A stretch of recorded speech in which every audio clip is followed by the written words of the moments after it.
How's it going with Case Press? I'm here with Matt Semelsberger. How are you? Good, man. How about yourself? I'm good, man. I'm good. I'm very happy to be talking with you. Before we talk about your amazing 2021, I wanted to go back because you don't really talk about it a lot, and but your football career, man. I know that you're a big football fan and you play college football, and you were a safety that were fucking cracking people. So I just wanted you to kind of talk about it.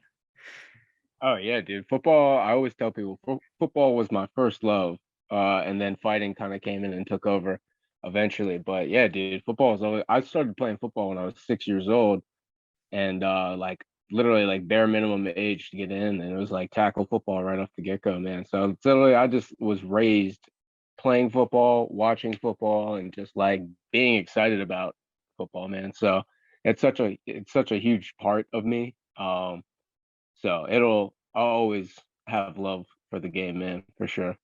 And were you always defense? Actually, no, I think I played mostly defense and started focusing more on defense in high school because that's what I wanted to play in college.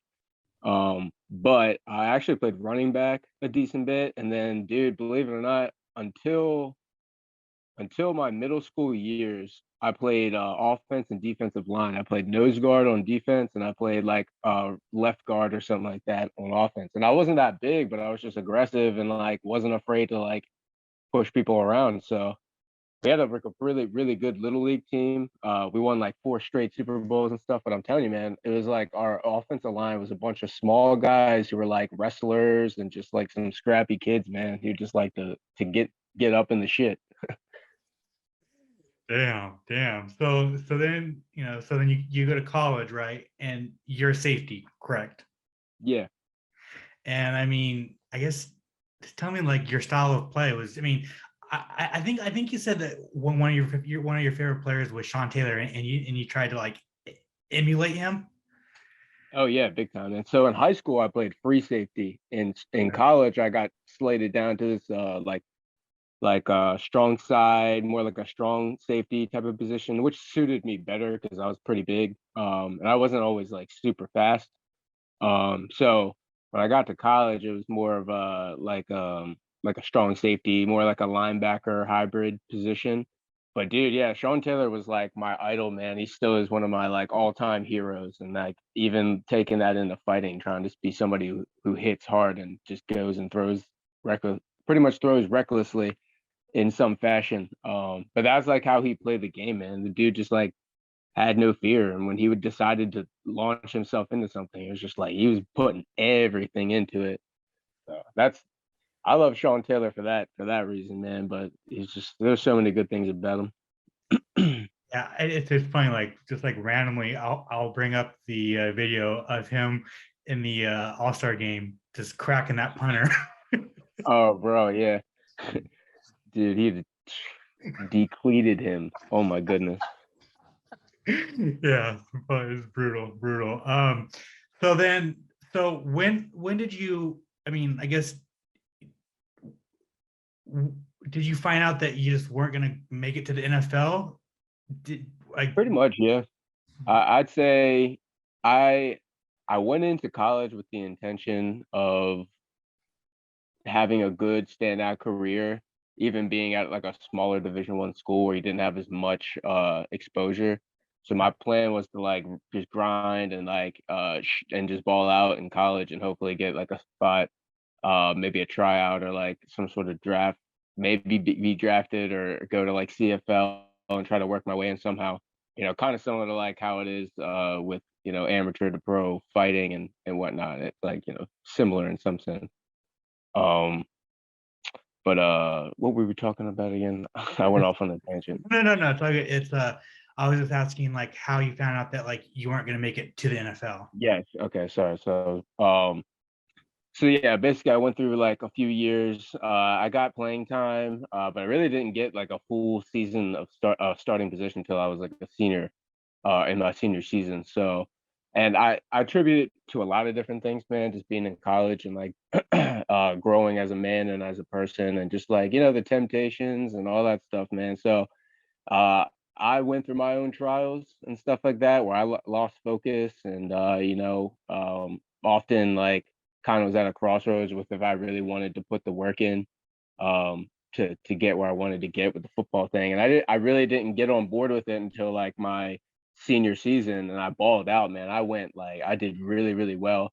Didn't get any like attention from the NFL necessarily, but I got like offers to play over in Europe and like in other professional leagues across the globe. But I was at like kind of that point where I was like shifting focus over to fighting. And that was kind of like starting to become like my new thing, I guess you could say. But yeah, man, I'd say I let myself get distracted a lot in college. And like I don't blame myself for it necessarily. I don't kick myself too hard for it, but I definitely like when I go back and look back at it, I'm like, okay, I see where I held myself back and I see the mistakes that I made. And it was good in a way because then when I transitioned into fighting and transitioned into that being like my dream and my goal, it helped me, man. I would say it's a big part of my success in my run to the UFC was what I learned from, going through college and having like that NFL dream, that football dream, and just not putting the work in or not just putting the smart work in, doing my homework and doing the studying I needed to do. But like I said, by my senior season, I had figured that out. And I was really just at like a no excuses, just all work mindset. And at my senior season, I was like all conference and I had like a bunch of honors and I was really like one of the best defensive players that we had, man. I was a force to be reckoned with and I was cracking dudes like every game like I normally would. So it was a big confidence boost for me, especially when I decided to leave college and decided to drop out. I kind of look back on that last football season that I had in college. I was like, all right, like you saw what you could do. I was like, but now if we take this thing to a whole new level into fighting, I was like, dude, I could make it to the UFC and go beyond that. I could be a force to be reckoned with in the UFC. So that's uh that's probably why football was such a huge thing for me at that point in my life, I would say. Yeah, I think like for anyone, I played high school football, and I think just it's you just learn about yourself playing football, right? And like in the team atmosphere, and just like what coaches coach you and teach you, it's just a different mindset from any other sport, like personally. Yeah, man, big time. You know? Good life lesson. Yeah, exactly, exactly. So I mean, were you training mixed martial arts during playing football, or was or did that come afterwards? Yeah, so I started training as a freshman in high school at this place called Clinch Academy, which was right near my house in my high school. And I started doing like a basic like MMA style program from this dude Luke. And then I started getting into like no gi grappling and stuff like that, more like submission grappling. I didn't wear a gi or start doing gi jujitsu until I dropped out of college, but I had been submersed in like submission grappling and jujitsu without a gi for a decent bit, starting my freshman year. Not that I trained pretty consistently from like my freshman to like junior and senior year. But then by my senior year, I was kind of getting geared up for football in college. So I kind of stepped away from the MMA training when I went to college. And then whenever I'd be back home on breaks, I was always at the gym, uh, doing jujitsu, doing the MMA program. There was like, at the time, there was like professional fighters getting ready for fights. So I'd be in there like grappling with them and sparring with them and stuff like that. So it was kind of like getting a taste of what it was like to be a fighter. But yeah, so I did that through like my high school, and then when I went to college, I would just train on breaks, and then eventually got to the point my senior year where I was like, all right, I want to make this like a full time thing. Yeah, so you said that you dropped out of college, and like I guess what was the decision to drop out of college and then just go straight in, like go full force into fighting? Well, it's just honestly it's part of my personality, man. When I decide I want to do something, it's like, and if it's big, I'm like, I'll kind of not like drop everything and get going, but like, yeah, kind of like that, man. So it's like if I have things personally that I'm trying to achieve, and then I have like something that kind of overtakes the priority, like the new goal, this and that, and I'm like set on it. I'll drop everything and start running, man. I'll hit the ground running. So that was kind of like my mindset leaving college. I was just like, just kind of drop everything and let's start this journey, man. I didn't. I kind of wanted to start that journey like Bear in a way, you know. It was like starting fresh, starting bare. And it's like, all right, starting from the ground and building up. So Well, I mean, in the long term, I mean, it's paid out, right? I mean, yeah, you're a UFC fighter and had a fantastic year last year, you know? yeah, man. 2021 was good for sure. Yeah, so let's talk. So, you know, going into 2020, or so your UFC debut, right? You go in and you had a really good fight with Carlton, and but I don't think people really got to see just how violent you are, right? I mean, you showed aspects of it, but you're a finisher and you knock dudes out or you submit them, right? And so that happened. That happened when you fought Jason Witt and knocked him out in 16 seconds. I guess just kind of reflect on that fight, man. Yeah, so the Carlton fight was a fight that I took on short notice. And I was training um pretty consistently. And the fight before that I'd had a pretty big finish. So I was kind of riding a decent bit of momentum. Um so I would say and hats off to Carlton, like he had solid defense and he was not easy to connect on and to hit.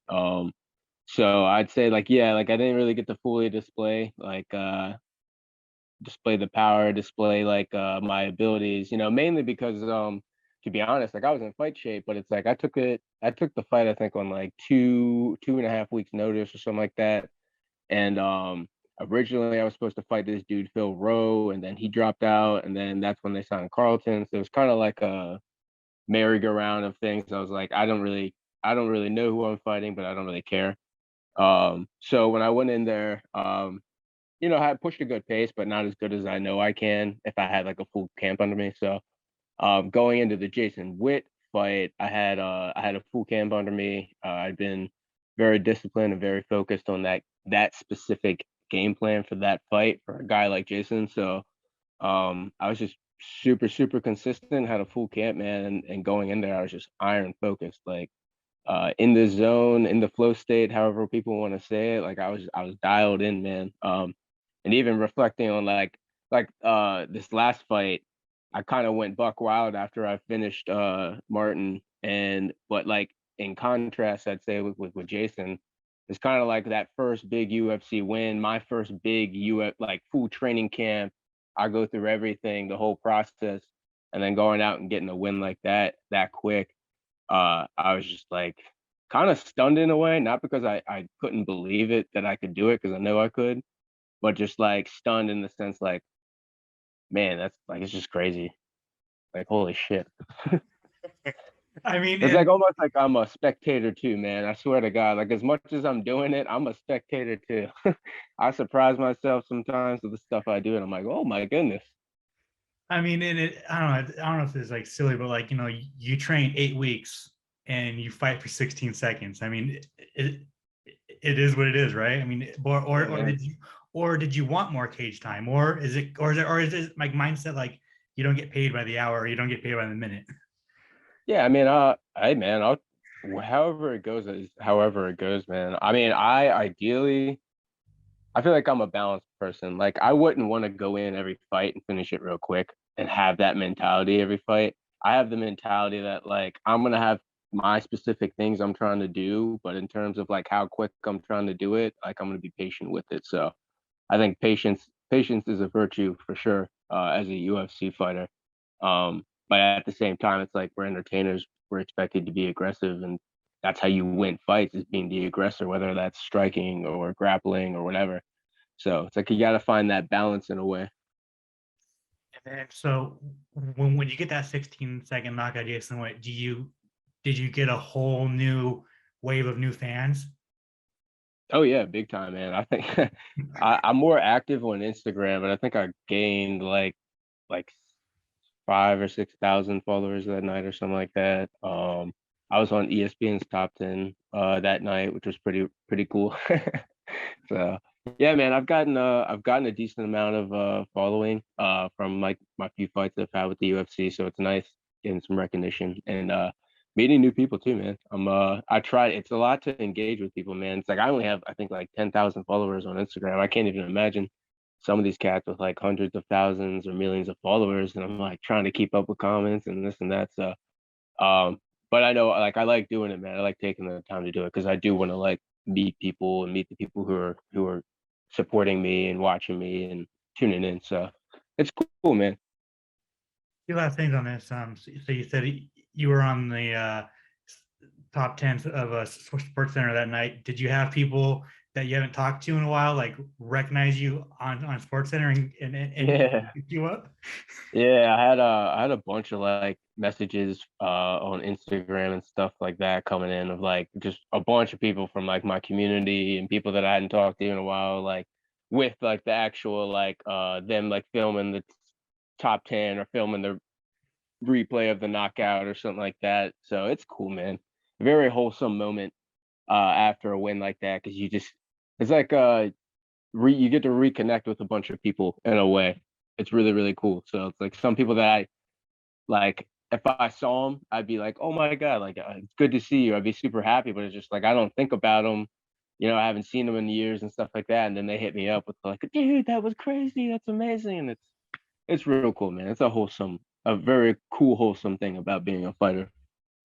And I mean, and it's just how did that hit you? I mean, because you've been a sports fan your whole entire life, watching Sports Center's top 10 your whole entire life, especially with like football, and then and then you are on Sports Center's top 10.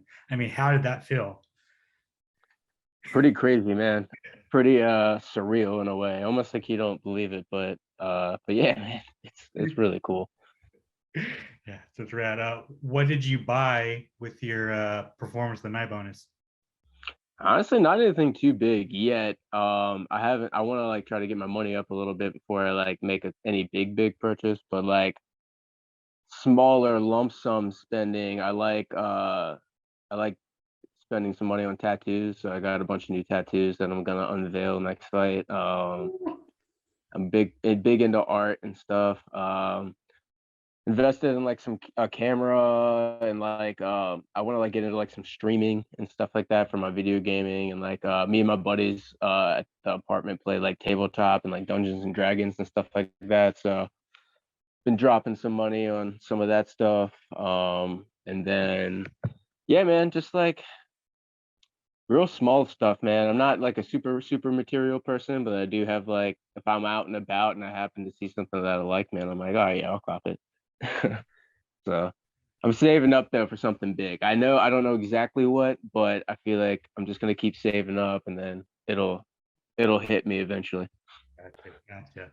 Um, so then, so then they offer you Chaos Williams, who was just, I mean, the hype behind this guy was just insane, right? And as soon as the media saw that, like, oh my God, Sam the Jedi is gonna fight Chaos Williams, like, it was like this fight's fucking bonkers.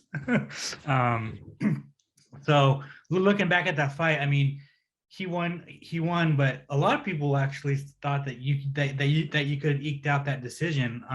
Looking back at that fight, what were your thoughts on that fight, and what were your thoughts on your performance?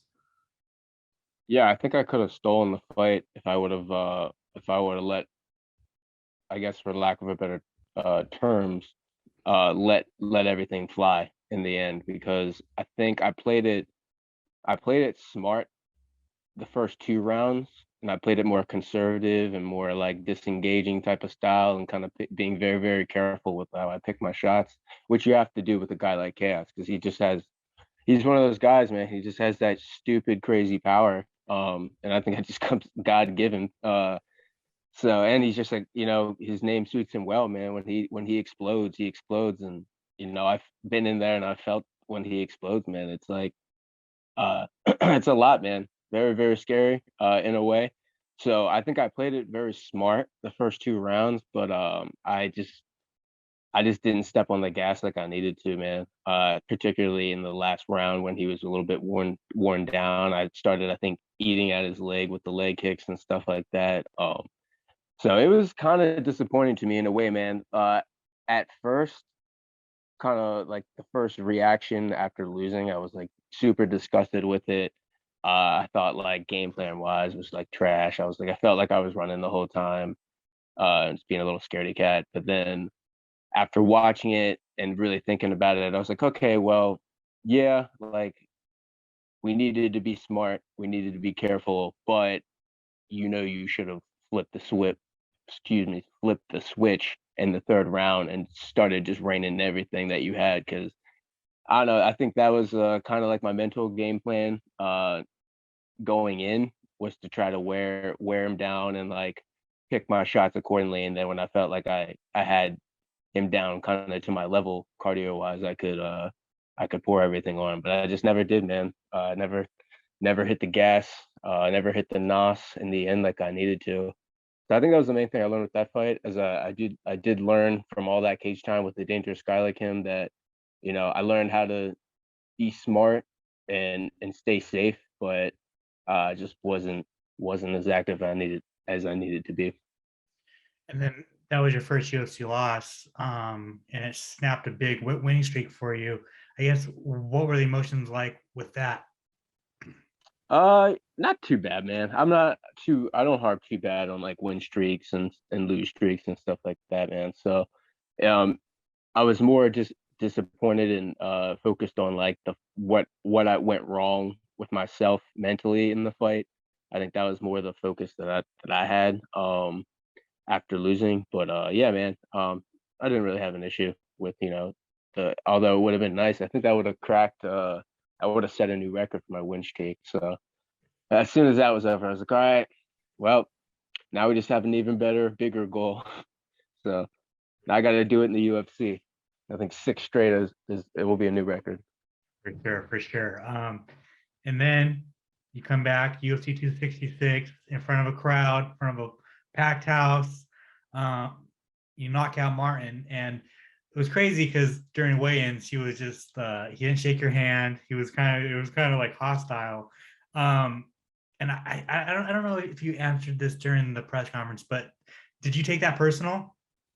Nah, nah, not at all. I always honestly, it's like one of those things like fainting and fighting or whatever. It's like kind of like a gauge on like their personality a little bit and like what their kind of like their aura and their energy. So like I always offer like a fist bump or like a handshake, whatever. I don't know. Like I don't prefer either one. Sometimes I just put my hand out in a handshake. Sometimes it comes out like a fist. So I always offer it, and as a show of respect, first and foremost. But at the same time, yeah, I'm trying to get a read on my opponent, kind of like look them in the eyes, and I think there's like a certain kind of like metaphysical aspect of fighting, depending on the person.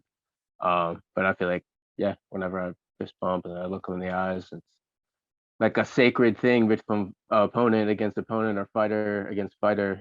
Gladiator versus gladiator. It's like all right. Yeah, no, for sure, for sure. I totally get what you're saying. I mean, when they offered you him, I mean, what were your thoughts? I mean, he hadn't fought in a while. He was coming off either a loss or a draw. But on the flip side, he's one of Nick Diaz's training partners, friends. I mean, I guess was there kind of like kind of a pull on it, on that opponent choice? Yeah, honestly, I didn't even know he was with like I'll put it this way. I went into the gym one night and then my coach was like, "Hey, we got to fight." And I was like, "Oh, fuck yeah, like when?" And then first he was like, such and such date, UFC 266. And as soon as he said that, I was like, I don't even care what name he says after this. I'm like, "Yes." So and he said Martin Sano, and I didn't know who he was. And then I think we kept it brief, and then after the session, I had gone home, and then the contract was there already, so I signed it. And then after that, when I finally went on and like looked him up and stuff, and I was like, oh well, he's with the Diaz brothers, and then I didn't know that he was like 4-2, which like for a UFC getting signed to the UFC is like pretty like you don't see that very very very often. So, and I'll even say for me too, I was 6-2 when I got signed. So that was even a little bit of like not like I thought I was premature. I knew I was ready, but like you just don't see it as much.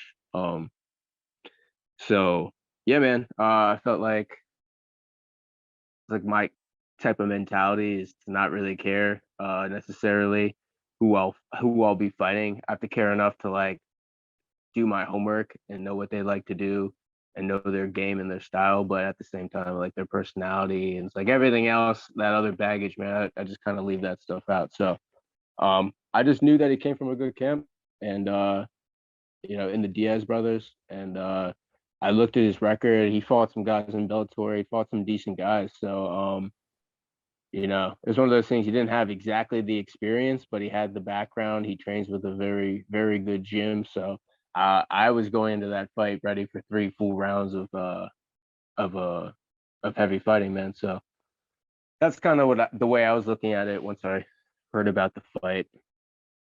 I mean, and there's not much to talk about, right? I mean, you just knocked it out in 15 seconds. But I guess, did you learn anything from that fight? And did he talk to you at all after the fight? Like, did he like communicate or anything, or were you out of the cage by the time he, I guess, kind of came to? I think I was out of the cage by the time he had like gotten fully up and stuff. So no, I didn't talk to him afterwards. But what'd you ask me before that? Sorry. Is there anything to take from the fight? Oh yes. Sort of. I mean, I go back and I look at it and like coming out, uh I dropped down and hit a jab to the body and like his first reaction was to kind of like sit and like lean on that lead hook a little bit. So I think that just like that was like the first reaction. Like the body jab wasn't even necessarily to try to actually hurt him or anything like that. I just wanted to kind of get his reaction a little bit. So um and even before that, I think I had jabbed him once. So the first, like, I guess you could say, what I learned from that fight is from the very, very get go, setting your pace, setting your offense right off the get go, and not sit and wait. I came out and I stepped right at him, um, not like recklessly and like in a stupid way, but I stepped at him and jabbed at him right off the get go, basically saying like, all right, like I'm taking the forefront. So I think that was probably one of the big things I learned in the fight is getting your offense off first, and that doesn't mean just necessarily a punch, but like your movement and just your overall like poise and presence. Like if you've ever been in a sparring match or been in a fight, you can kind of tell like if someone's ready to like get in there, or if they're kind of like more looking to be slick in movement. So um, I'm learning to pick up on people's rhythms, and I think that was a good testament to me being able to read somebody's rhythm real quick and pick up on it real quick and then act on it in 15 seconds. So it's cool, man. I'm learning to be more scientific with the fights and stuff. So I like that. And then you ended your year with a new contract, correct? Yes, sir. That's awesome. I mean, you called for it in your post-fight speech. I guess what did it mean for the UFC to give you another contract? Dude, I mean everything. 1 second. Yo. Sure. Sorry, my roommate. That's all Asked good. me if I wanted a steak sandwich. I was like, yeah, okay. So it felt great, man. It's like the original, the original like forefront, like first level of the dream was to just get into the UFC, get signed, get a fight with the UFC. So it was like I cracked that, and then as soon as I did that, I was like, wow, I didn't get here and walk in the door just to turn around and walk back out because that's not my personality. So that's kind of the way I'm looking at it. Like I got into the party, I got in the door, started making my way around and mingling a little bit and getting the name for myself. So now it's time for me to like really step everything up. So I just felt like I have like a brand new big opportunity in front of me. You know what I mean? It's not just like, I'm signing multiple fight deals. So it's like I have multiple opportunities ahead of me where I can uh display my skills and do what I do and do what I love to do. So it's awesome, man. I'm super grateful, super blessed to be in the position that I'm in. So I'm excited, man. super excited. It's awesome. And I'm so happy that you got another contract. And I think your hard work in 2021 paid off, man. It paid off. You got two highlight knockouts, right? And then you fought one of the brightest prospects in the division, right? So it was only right for you to get a contract. Looking forward to 2022, man, what's next? Like, what do you? How many times do you want to fight? Is there anyone in particular that you would like to throw down? I have a couple names that Nico Price is. I've heard multiple people have mentioned Nico. Yeah, I mean, yes. I would, dude. I really, honestly, would not say no to anyone for a fight. Um, it's honestly, and I'll put it this way as a disclaimer, like I don't make decisions for fights solely alone. I mean, it is my decision at the end of the day, but I'm the type of person, I'm a family man, I'm a friends person, I'm a team oriented person, mainly from football. So um, I want to make sure everyone's on board for everything. So with that said, yeah, man. I don't really have anyone necessarily in mind. Nico would be cool. Ian Gary's looking really good. He'd be like a really fun guy to throw down with. Um,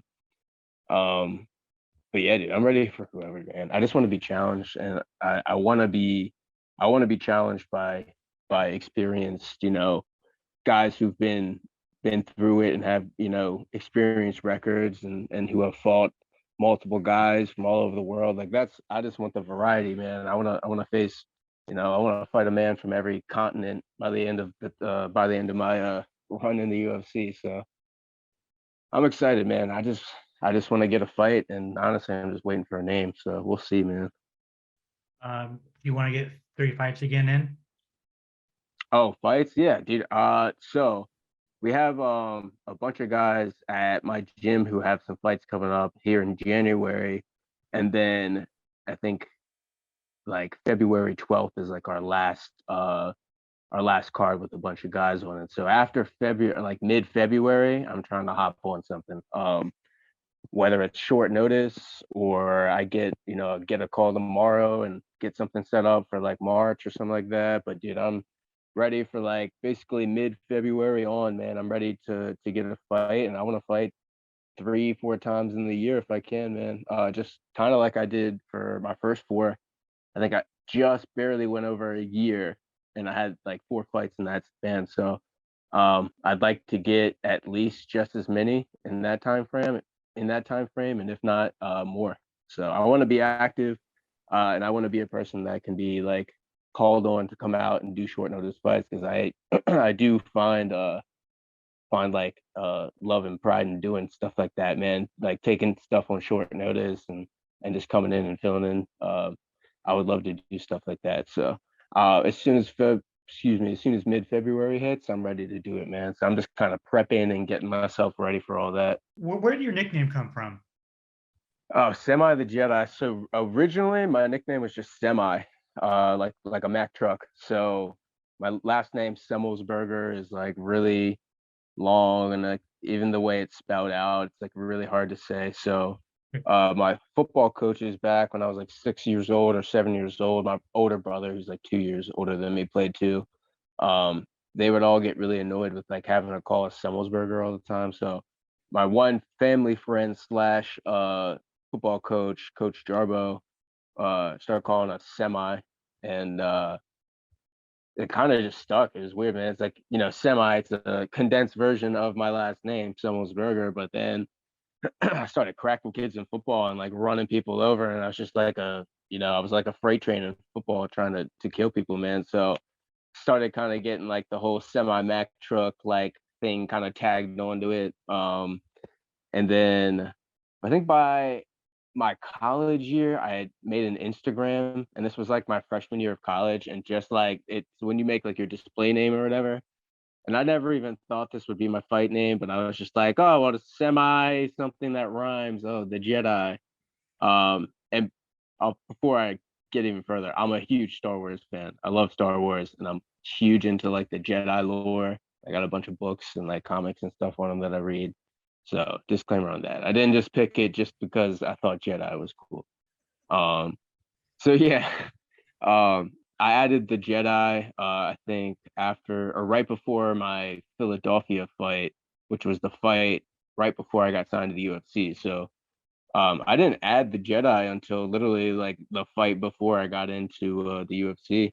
Um, but yeah, dude, it's kind of like semi's a condensed version of my last name. Then I said like it added on when I had started hitting people like a semi Mac truck, and then it kind of evolved into the whole semi the Jedi thing. So um, I guess in a weird way, semi is like my alter ego. He's like the more fiery, like aggressive, like darker version, and then the Jedi's like the lighter, like calmer, like yeah, like the yin to the yang type of thing. So I think semi was came first, and I added the Jedi to kind of balance it all out. Like that. Like, yeah, it's fantastic. Well, all right. Well, I wanted to transition to football before we end, but I do want to ask Star Wars.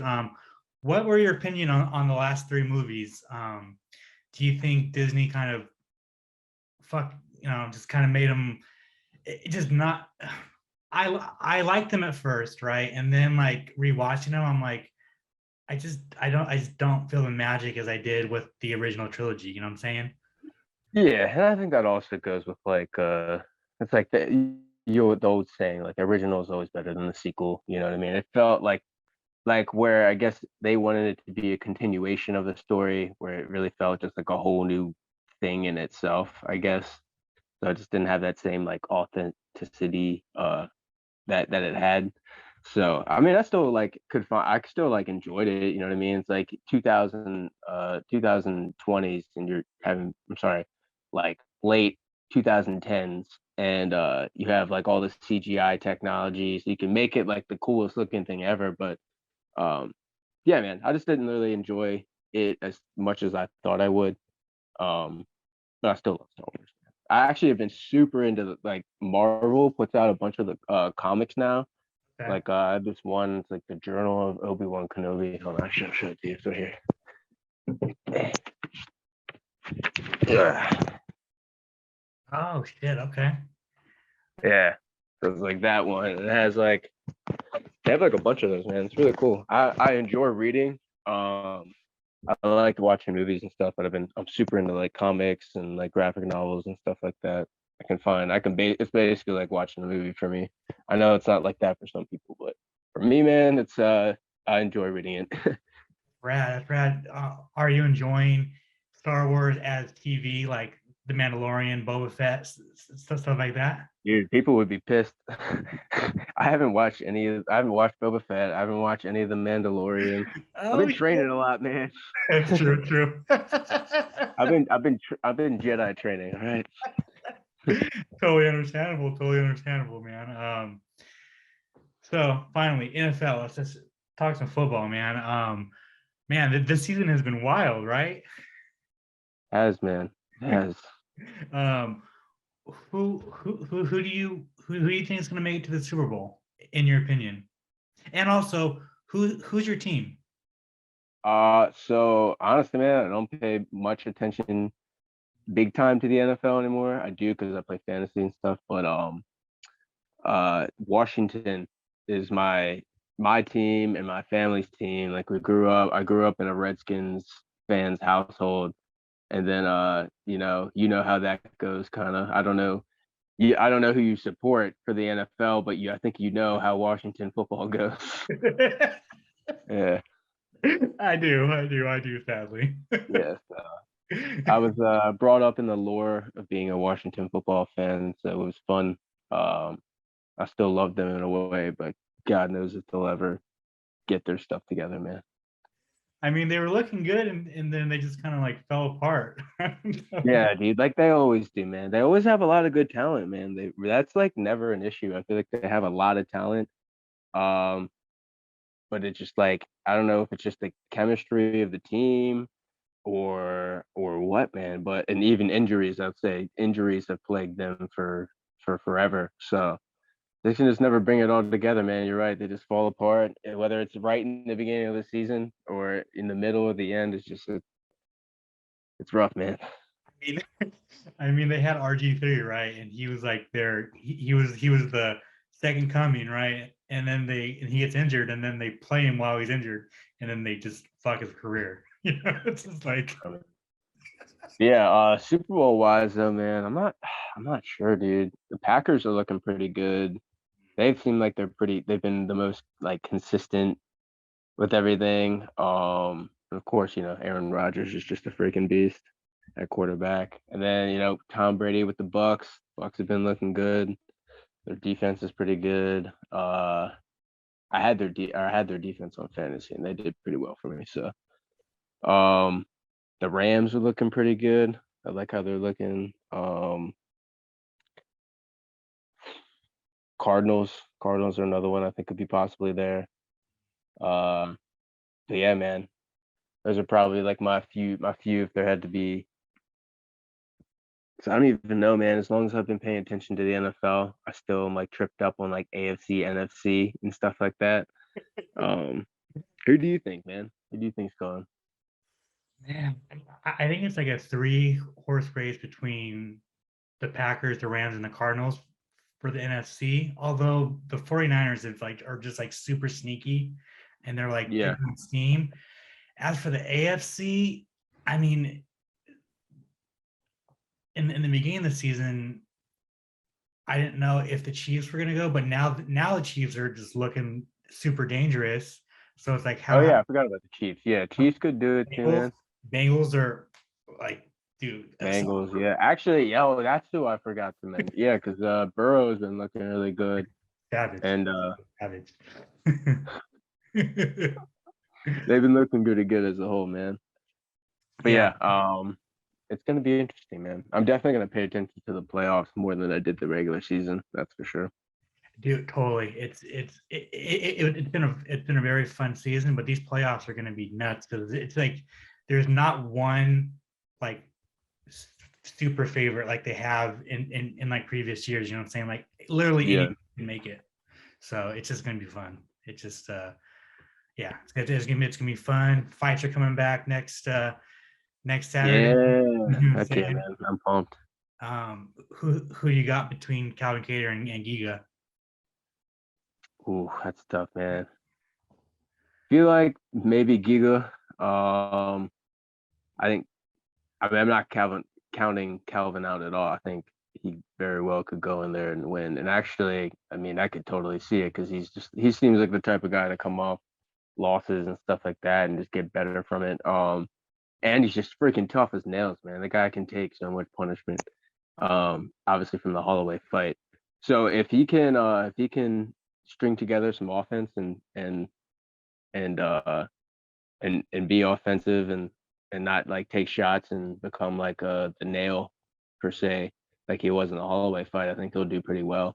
And I think he stands a very good chance of winning, but I think Giga probably he's going to be a little bit too much offensively, possibly. Kind of like how Holloway was. He was just all over the place, and as good and as sound as Calvin's like defense is, especially boxing wise.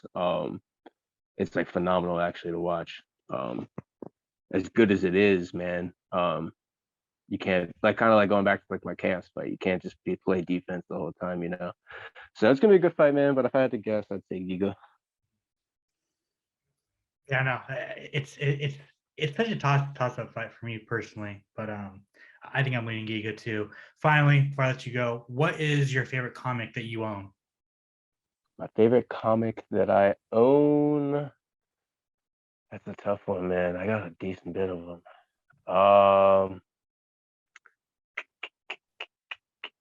Let me look out here. Probably the Infinity Gauntlet. I'm not gonna lie. Damn, The Infinity Gauntlet. So I got that one. It dude. was like the older one, and then actually this one has been one of my favorites. Batman Court of Owls. Dude, classic. Just a yeah, that's fantastic. Yeah, man. That's fantastic. Awesome. Awesome. Well, thank you so much for your time, Matt. I really appreciate it. I love chopping it up with you. If you want to plug your social media, plug any sponsors, the floor is yours. Yeah, man. So I don't really have any sponsors as of right now. But I'd like to thank my team, Crazy 88 MMA, Coach Sebastian, Coach John, Master Julius, Coach Southside, all my teammates, Josh Jackson, Matt Hicks, Bubba, Khalil, Mahoney, like all those guys. Everyone on my team, man, my friends, my fam, just everybody in my circle. Whoever's tuning in, thank you. I appreciate you guys tuning in to get to know me a little bit. And hit me up on social, man. Drop a comment, drop whatever. I try to get back to people and talk and converse a little bit. So let's chat a little bit. Thanks, Matt.